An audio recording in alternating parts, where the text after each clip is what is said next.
Kansas City, Missouri, 25 iulie 1989.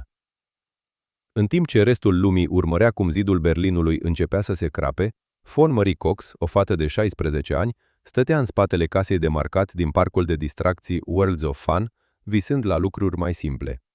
Își strânsese toate bacșișurile din vară, fiecare dolar pus deoparte cu grijă, pentru că își dorea să-și cumpere propria mașină înainte de anul terminal. Independență, libertate, un viitor. Nu avea habar că mai avea mai puțin de 12 ore de trăit. Fawn locuia pe East 9th Street, pe bulevardul Van Brunt, împreună cu părinții ei, John și Beverly Cox, și cele două surori mai mici, Amber și Felisa. Era responsabilă, fiica cea mare care îi ajuta pe frați să crească, care lucra schimburi lungi, fără să se plângă, care ieșea cu surorile la patine în weekenduri și nu lipsea niciodată de la biserică duminica. Cea mai bună prietenă, Donna McGee, locuia peste drum, iar împreună petreceau seriile de vară, vorbind despre băieți, despre dramele de liceu, despre orice și nimic. Casa de marcat a sunat. O altă familie a cumpărat bilete. Fawn a zâmbit, a numărat restul și a înmânat tichetele. Nu știa că persoana care avea să o ucidă în acea noapte era cineva în care avea încredere. Cineva care luase cina la masa familiei ei. Cineva care știa exact prin ce fereastră să intre. Și timp de 31 de ani avea să scape nepedepsit. Ca să înțelegi ce s-a întâmplat în acea noapte, trebuie să știi un detaliu esențial despre casa familiei Cox. Era o casă în care siguranța era doar o iluzie. Casa cu 2 etaje de pe bulevardul Van Brunt se afla în umbra bandei locale cunoscute sub numele de Câinii de pe 9th Street, o grupare faimoasă pentru spargeri și violență. Numele meu este Andrei Constantin Moldovan, urmăriți canalul fără urmă.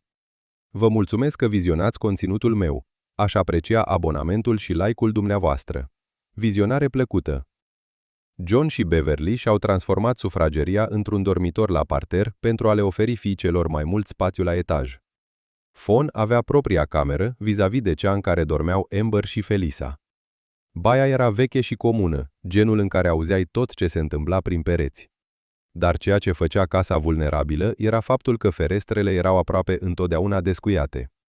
Cu ani în urmă, familia se blocase accidental în afara casei. Amber, o fată băiețoasă și curajoasă, urcase pe partea casei până la fereastra etajului lui Fawn și îi adusese înapoi înăuntru. De atunci, regula familiei a fost să lase ferestrele descuiate vara, pentru ventilație, pentru acces în caz de urgență, pentru adierea răcoroasă care făcea căldura de la etaj suportabilă. Era ceva practic, inocent, dar totodată o invitație deschisă pentru oricine cunoștea bine casa.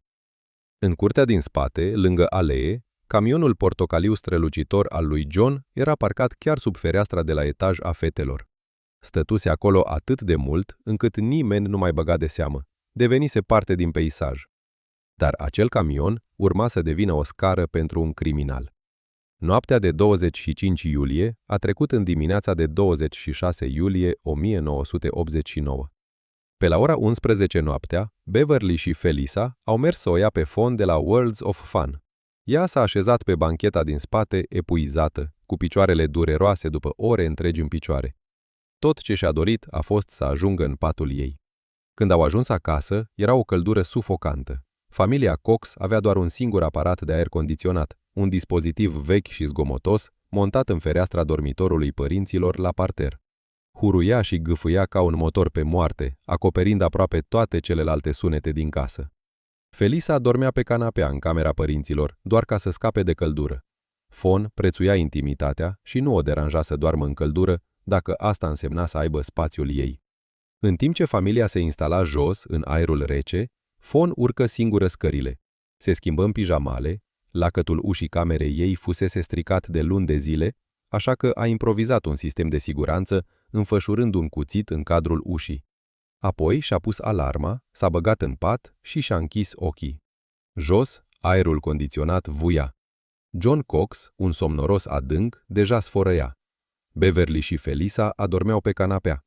Amber era peste drum, la o bonă. Casa s-a cufundat în liniște, dar cineva era deja înăuntru, ascuns pe holul de la etaj, așteptând în întuneric, privind spre ușa Fawn. Între miezul nopții și ora 2 dimineața, cățelușa familiei, un poodle mic, a început să se plângă. Câinele, însărcinat și de obicei calm, a devenit brusc agitat. Lătra cu o urgență care tăia chiar și zumzetul aerului condiționat. Felisa s-a trezit pe canapea somnoroasă și iritată. S-a ridicat, a mers la câine și a vorbit încet până s-a liniștit. Pe jumătate adormită, a presupus că neliniștea era doar din cauza sarcinii. S-a întors la somn. Aceasta a fost singura tulburare pe care cineva și-o amintește. Dar câinele știa. Animalele simt pericolul în moduri pe care noi nu le putem înțelege. Acest pudel striga un avertisment pe care nimeni nu l-a înțeles. Noaptea a continuat. Aerul condiționat a zumzeit, familia a dormit. Iar sus, în camera Fawn, se întâmpla ceva de neimaginat. Dimineața a sosit încet pe 26 iulie 1989. Pe la ora 9 sau 10, alarma Fawn a început să sune. Era una dintre acele alarme vechi, insistențe, menite să trezească și morții. A sunat și a sunat, dar Fawn nu a oprit-o. John Cox, care avea nevoie de baie, a urcat scările. A trecut pe lângă camera Fawn și a observat alarma care zbârnea. Baia era conectată la camera ei. Design vechi de casă, fără intimitate reală. Își văzuse fiica în pijamale în astfel de dimineți, nu era nimic ciudat. Dar în acea dimineață ceva părea diferit. S-a uitat în cameră. Fawn zăcea nemișcată într-o poziție ciudată. A observat că nu purta lenjerie pe sub pijamale. Îngrijorat, dar nu alarmat, i-a tras repede o pătură peste ea să-i păstreze decența, apoi a mers la baie. A crezut că doarme adânc. Jos, Beverly Cox începea să se neliniștească. Alarma sunase prea mult timp. Fawn nu era niciodată un somnoros greu. A strigat către Felisa să se ducă să verifice ce face sora ei. Felisa a urcat scările, amestecând iritarea cu grija. A împins ușa camerei Fawn. Hei, trezește-te! Apoi a văzut. Fawn era întinsă complet nemișcată. Corpul ei era rigid într-un mod nenatural. Pielea îi căpătase o nuanță turburătoare de albastru. O bucată de material, o rochie, era strânsă în jurul gâtului ei. Felisa a țipat. Beverly a fugit pe scări mai repede decât oricând în viața ei. Când și-a văzut fiica fără viață, mintea nu-i putea procesa ce se întâmplă. Pentru o clipă disperată și irațională, s-a întrebat dacă Fawn și-ar fi putut face singură rău. A sunat la urgență, tremurând atât de tare încât abia putea ține telefonul. Ambulanța a venit în câteva minute, dar era deja prea târziu. Fawn era moartă de ore bune, corpul rece, rigid de moarte. Paramedicii s-au retras. Era un loc al crimei. Când Amber s-a întors de la bonă, a găsit mașinile de poliție pe stradă, bandă galbenă la ușa casei, anchetatori care cercetau casa. Părinții ei erau în stare de șoc. Felisa plângea. Iar sus, detectivii începeau să înțeleagă exact ce s-a întâmplat. Ceea ce au găsit avea să bântuie Kansas City timp de 31 de ani. Detectivii care au intrat în camera Fawn au înțeles imediat că nu fusese un accident. Fusese strangulată. Medicii legiști au confirmat. Cauza morții fusese strangularea. Dar era mai mult. Fawn fusese și agresată sexual. Nu fusese o întâmplare aleatorie. Fusese un act deliberat, brutal, personal. Dar scena crimei spunea o poveste confuză. În dulapul Fawn, pături fusese răsmulse și lăsate într-un morman pe podea. Jos, în curtea de sub fereastra de la etaj, fereastra camerei Amber și Felisei, anchetatorii au găsit un aparat stereo și o consolă Nintendo, aruncate pe iarbă, de parcă cineva le aruncase pe fereastră, intenționând să le recupereze la ieșire, dar le abandonase în panică. Punctul de intrare era evident. Cineva urcase pe camionul portocaliu al lui John, se cățărase pe acoperișul anexei și intrase prin fereastra descuiată. Înăuntru, echipa de la scena crimei aduna probe, fire scurte care nu aparțineau lui Fawn, pete mici de sânge și, cel mai important, urme de spermă pe cearceaful ei. În anul 1989, aceste probe ADN erau aproape inutile. Tot ce puteau face era să compare grupele de sânge. Nu existau baze de date, nici marcări genetici, doar presupuneri educate. Au găsit și ceva ciudat, o șapcă veche de armată în camera lui Fawn. Niciun membru al familiei nu o recunoștea. Fawn nu purtase niciodată așa ceva. A cui era? Apoi a apărut cuțitul cu vârf ascuțit, același pe care Fawn îl folosea pentru a fixa ușa spartă. A fost găsit la locul faptei și probabil a fost folosit pentru a o intimida și a o reduce la tăcere. Un detaliu îl neliniștea pe anchetatori mai mult decât orice altceva. Patul lui Fawn era pe roți. În timpul unei lupte violente, patul s-ar fi rostogolit prin cameră, cu excepția cazului în care cineva îl ținea ferm. Însemna asta că au fost doi atacatori? Unul care o agresa pe Fon și celălalt care ținea patul nemișcat? Dar dacă era așa, de ce probele ADN indicau o singură persoană? Era o întrebare care a rămas fără răspuns timp de decenii.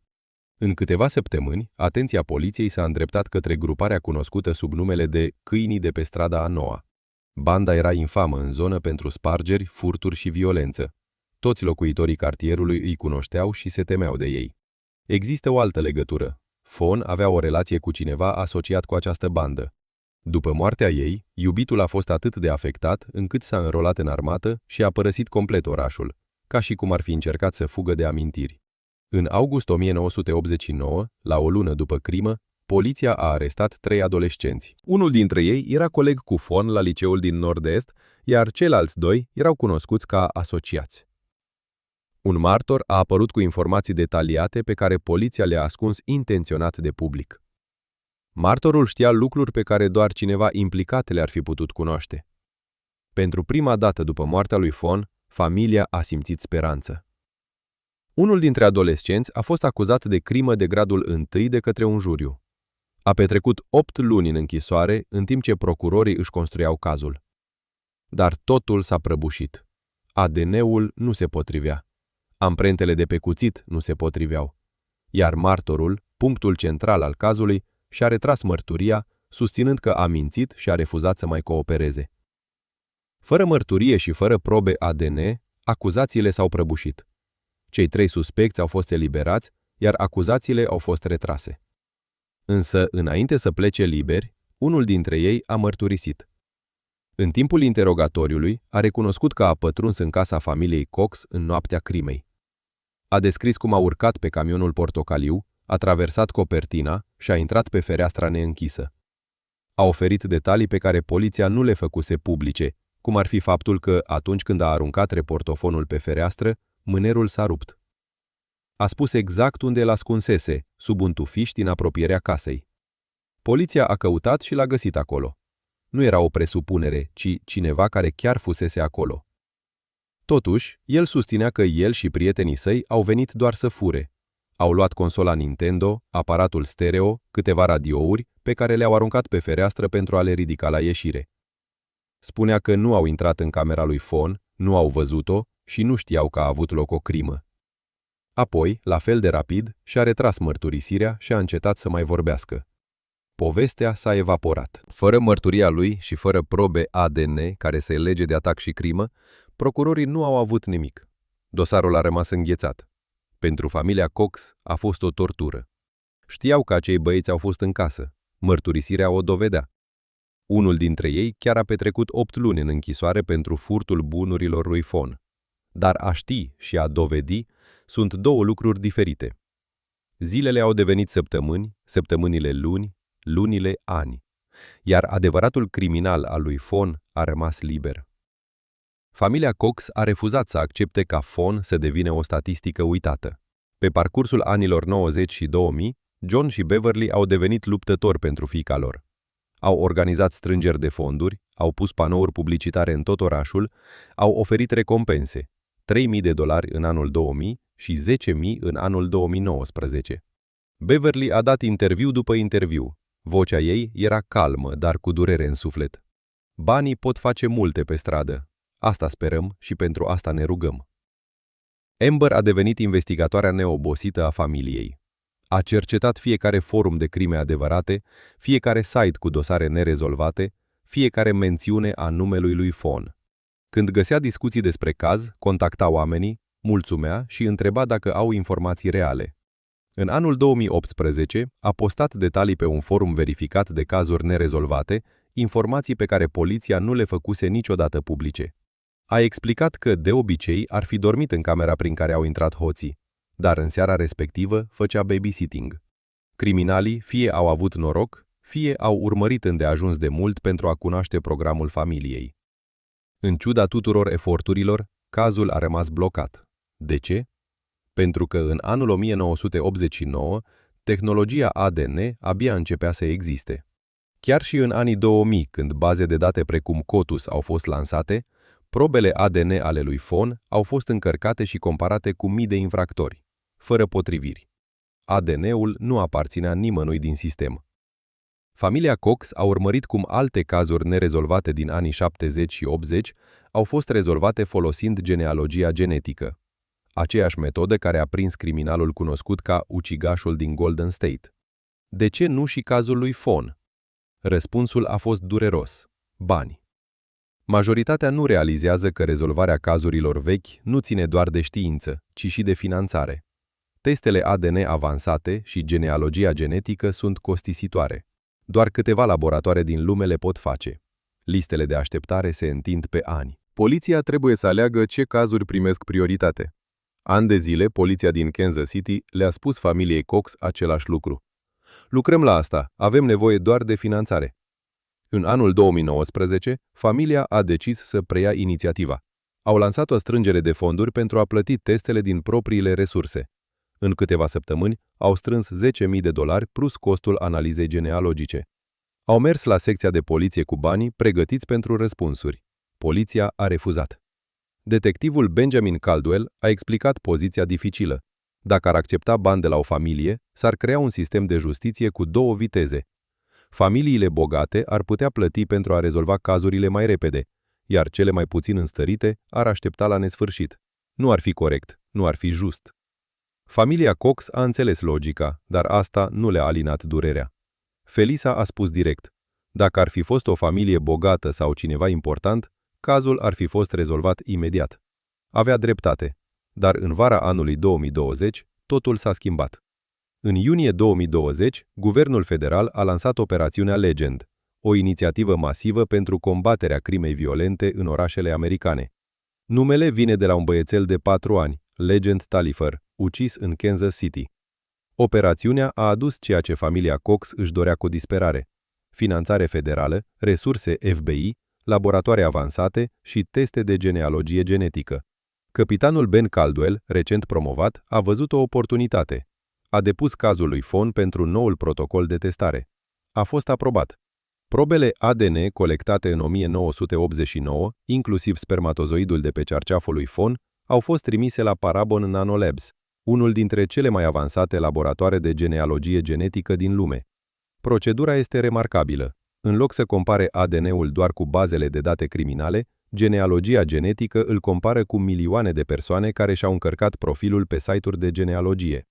Oamenii de știință construiesc arbori genealogici, identificând rude îndepărtate și restrângând treptat cercul suspecților. Este un proces meticulos, dar eficient. Săptămâni întregi, familia Cox a așteptat cu sufletul la gură.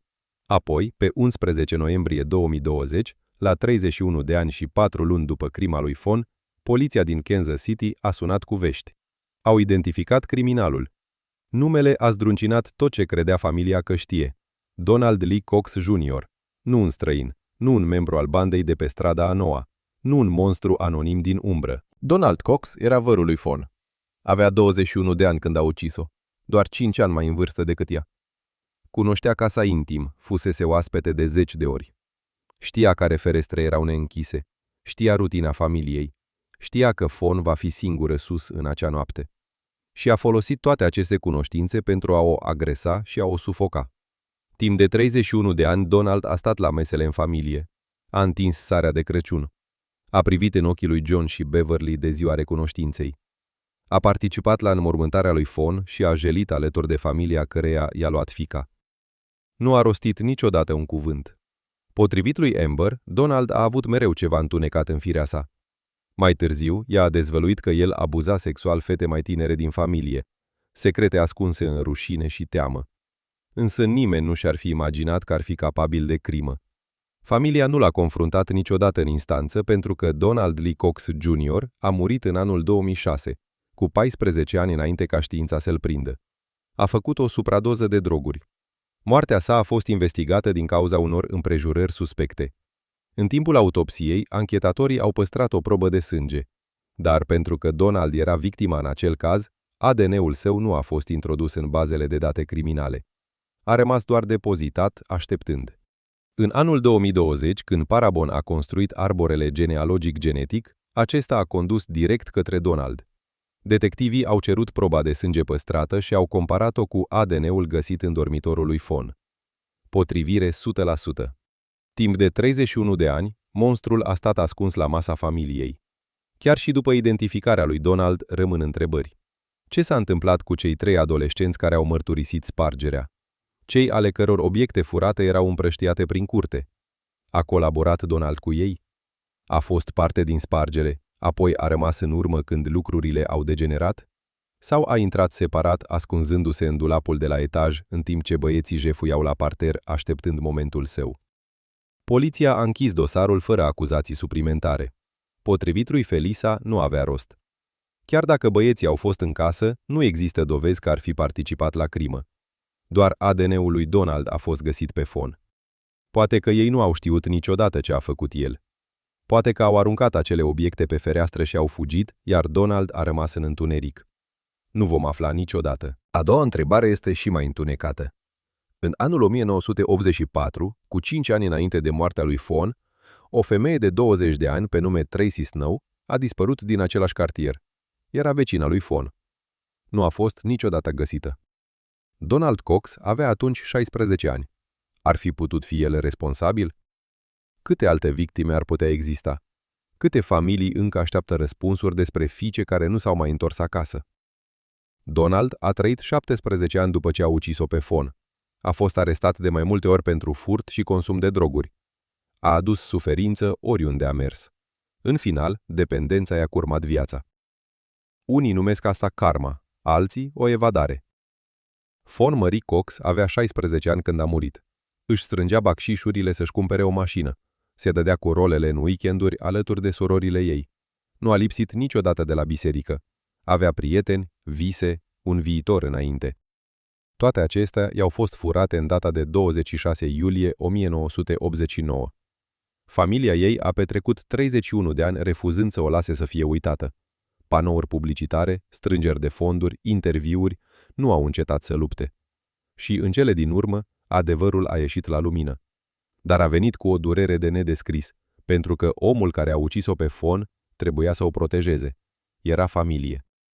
Capitanul Ben Caldwell a spus-o cel mai bine. Acest caz a impresionat mulți oameni, pentru că Fawn era o copilă nevinovată, ucisă în propria ei casă. Cazul ei arată cât de mult a evoluat știința criminalistică și cât de fragilă poate fi justiția. Fără genealogia genetică, Donald Cox ar fi murit anonim, iar familia Cox nu ar fi aflat niciodată adevărul. Povestea ei ne amintește 3 lucruri. Răul nu vine întotdeauna din partea străinilor.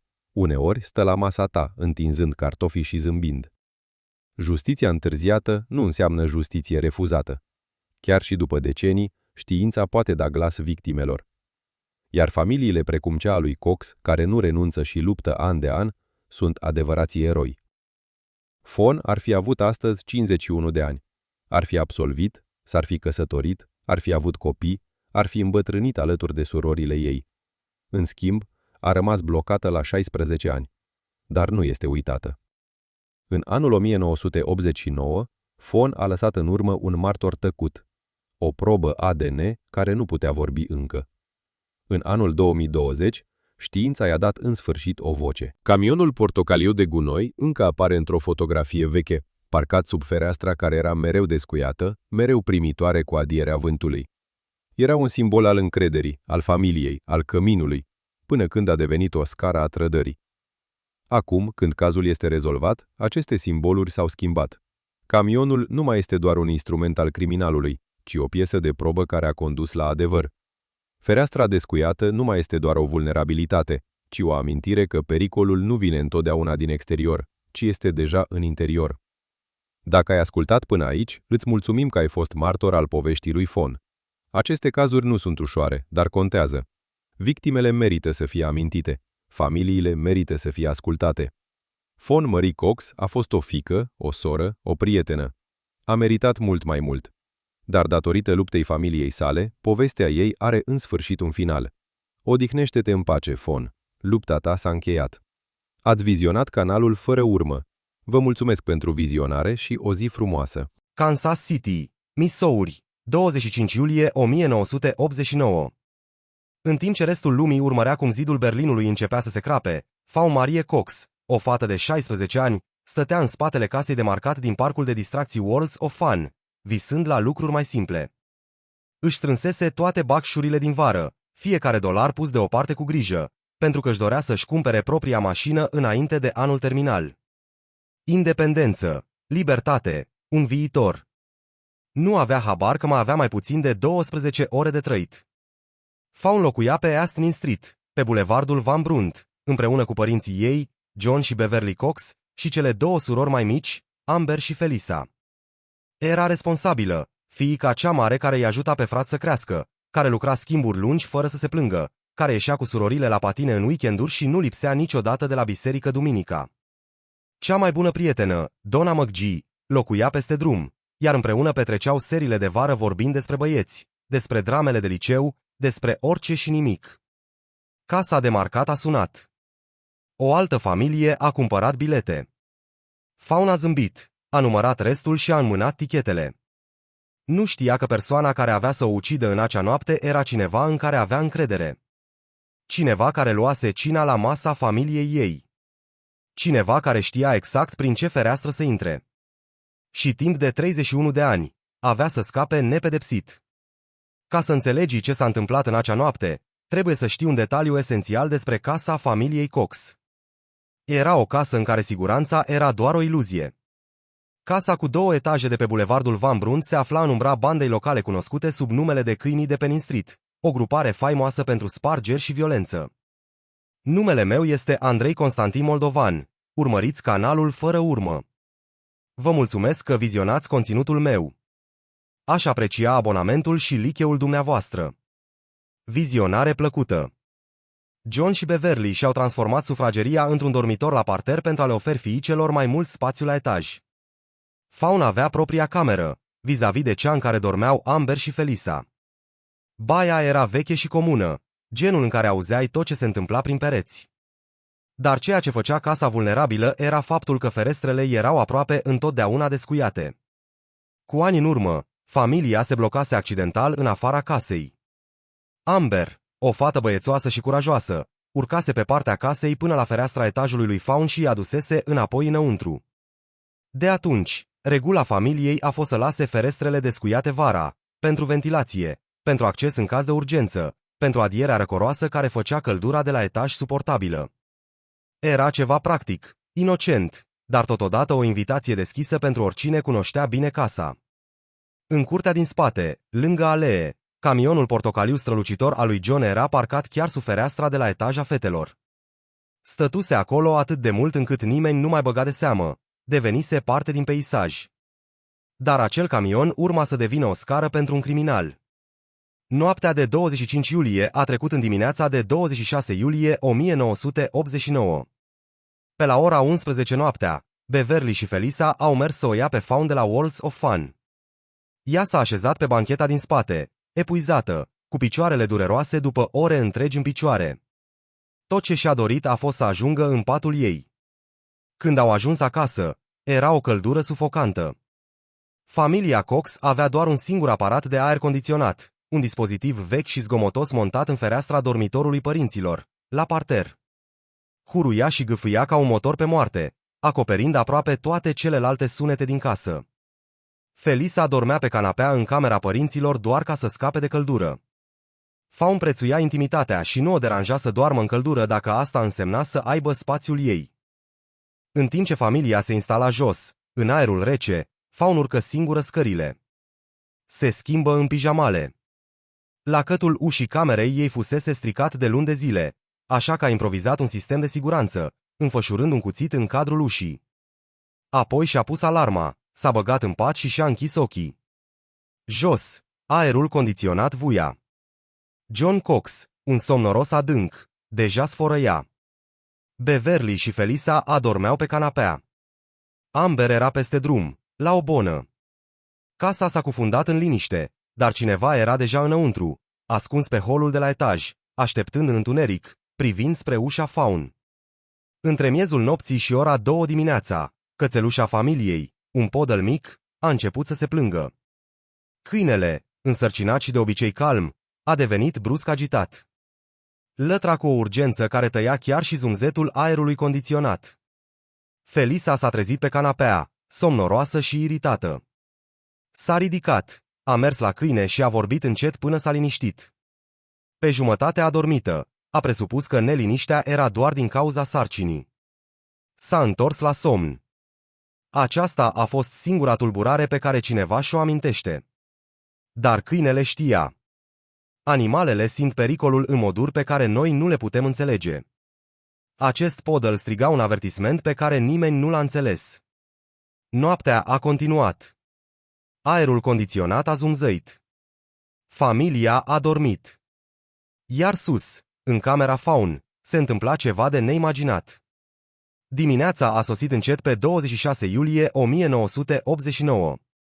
Pe la ora 9 sau 10, alarma Fawn a început să sune. Era una dintre acele alarme vechi, insistențe, menite să trezească și morții. A sunat și a sunat, dar Fawn nu a oprit-o. John Cox, care avea nevoie de baie, a urcat scările. A trecut pe lângă camera Fawn și a observat alarma care zbârnâia. Baia era conectată la camera ei. Design vechi de casă, fără intimitate reală. Își văzuse fiica în pijamale în astfel de dimineți, nu era nimic ciudat. Dar în acea dimineață ceva părea diferit. S-a uitat în cameră. Fawn zăcea nemișcată, într-o poziție ciudată. A observat că nu purta lenjerie pe sub pijamale. Îngrijorat, dar nu alarmat, i-a tras repede o pătură peste ea, să-i păstreze decența, apoi a mers la baie. A crezut că doarme adânc. Jos, Beverly Cox începea să se neliniștească. Alarma sunase prea mult timp. Fawn nu era niciodată un somnoros greu. A strigat către Felisa să se ducă să verifice ce face sora ei. Felisa a urcat scările, amestecând iritarea cu grija. A împins ușa camerei Fawn. Hei, trezește-te! Apoi a văzut. Fawn era întinsă complet nemișcată. Corpul ei era rigid într-un mod nenatural. Pielea îi căpătase o nuanță tulburătoare de albastru. O bucată de material, o rochie, era strânsă în jurul gâtului ei. Felisa a țipat. Beverly a fugit pe scări mai repede decât oricând în viața ei. Când și-a văzut fiica fără viață, mintea nu-i putea procesa ce se întâmplă.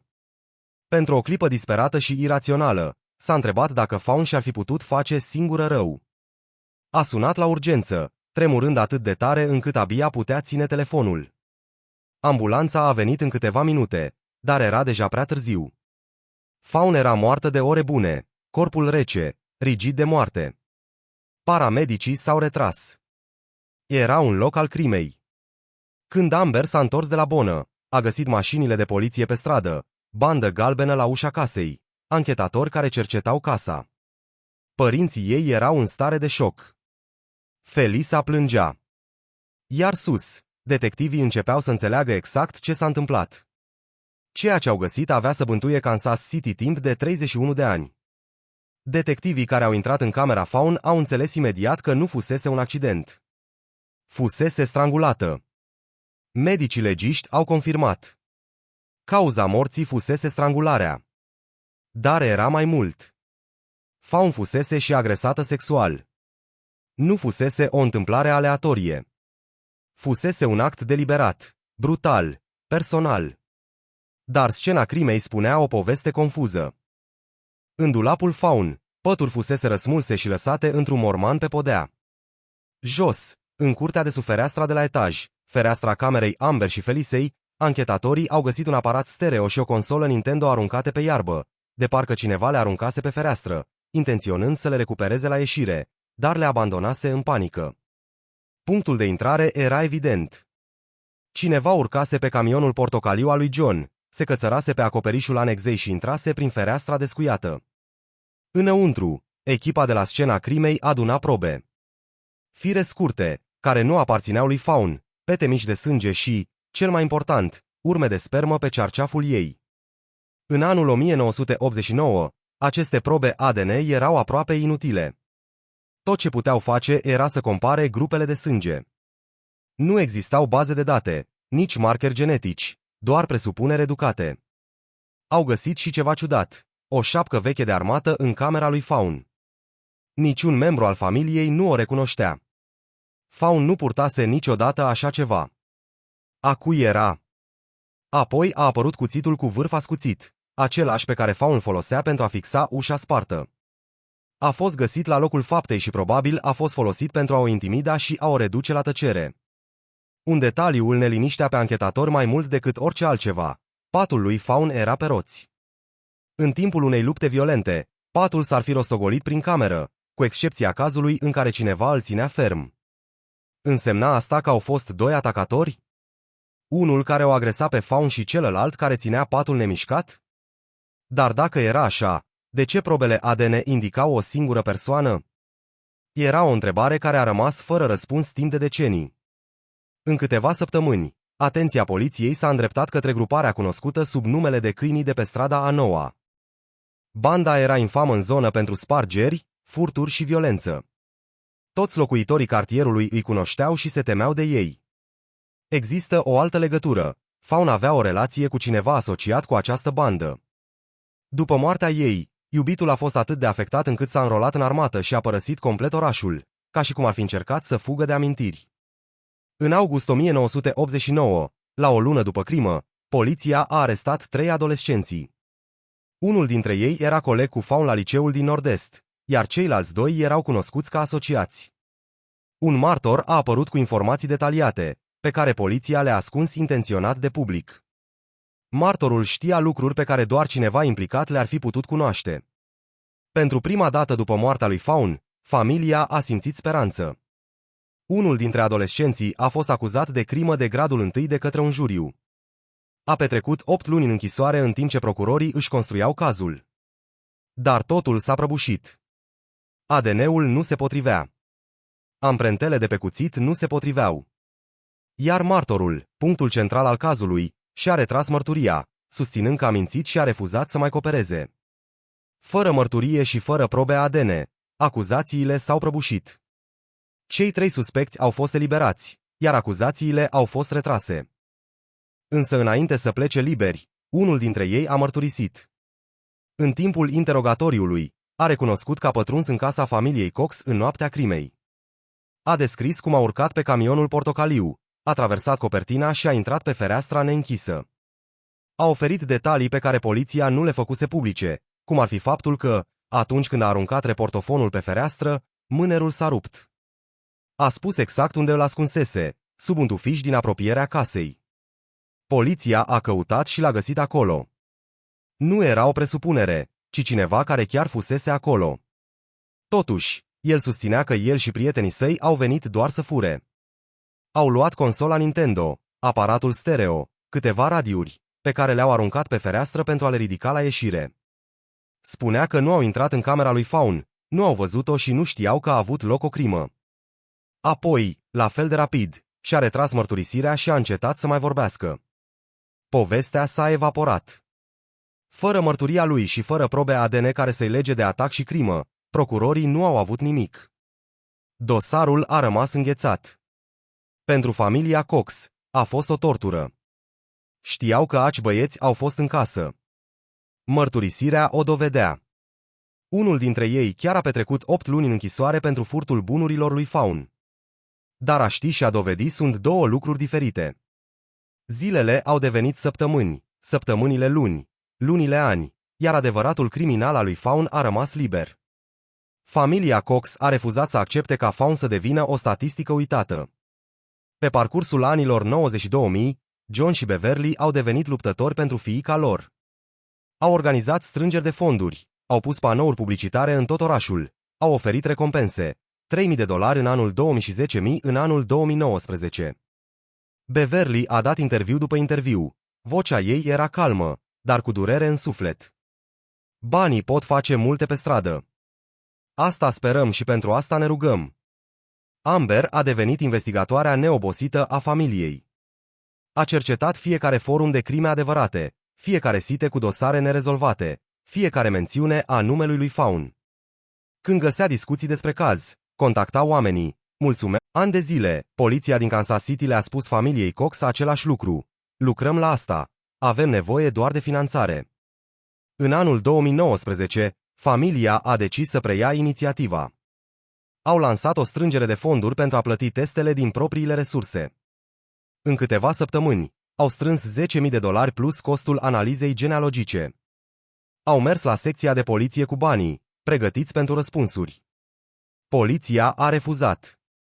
Detectivul Benjamin Caldwell a explicat poziția dificilă. Dacă ar accepta bani de la o familie, s-ar crea un sistem de justiție cu două viteze.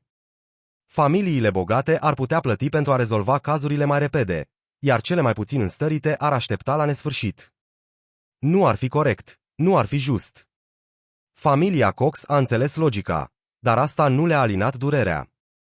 Felisa a spus direct, dacă ar fi fost o familie bogată sau cineva important, cazul ar fi fost rezolvat imediat. Avea dreptate. Dar în vara anului 2020, totul s-a schimbat.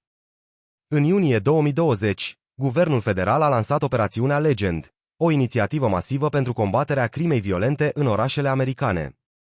Numele vine de la un băiețel de 4 ani, Legend Talifer, ucis în Kansas City.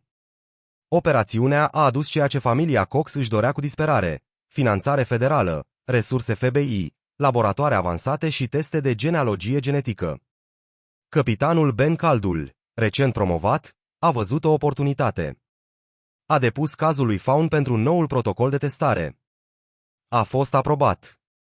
Probele ADN colectate în 1989, inclusiv spermatozoidul de pe cearceaful lui Fawn, au fost trimise la Parabon Nanolabs, unul dintre cele mai avansate laboratoare de genealogie genetică din lume. Procedura este remarcabilă. În loc să compare ADN-ul doar cu bazele de date criminale, genealogia genetică îl compară cu milioane de persoane care și-au încărcat profilul pe site-uri de genealogie. Oamenii de știință construiesc arbori genealogici, identificând rude îndepărtate și restrângând treptat cercul suspecților.